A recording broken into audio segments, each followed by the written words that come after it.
শিক্ষার্থীদের মাদককে না বলতে শেখাচ্ছে রাজশাহীর বাঘা উপজেলার অনুশীলন ফাউন্ডেশন নামের একটি স্বেচ্ছাসেবী সংগঠন।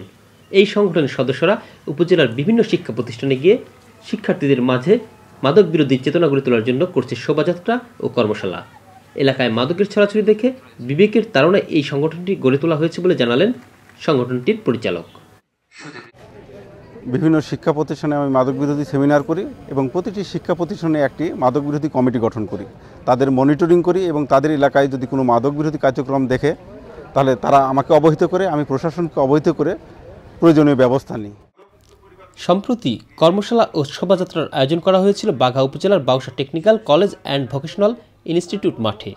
কলেজের অধ্যক্ষ রেজাউল করিমের সভাপতিত্বে অনুষ্ঠিত ওই কর্মশালার উদ্বোধন করেন 21শে পদকপ্রাপ্ত বইপ্রেমিক পলান সরকার। কর্মশালায় যোগ দিয়ে শিক্ষার্থীরা বুঝলেন মাদকের কুফল সম্পর্কে। তারা শপথ নিলেন মাদক প্রতিরোধের।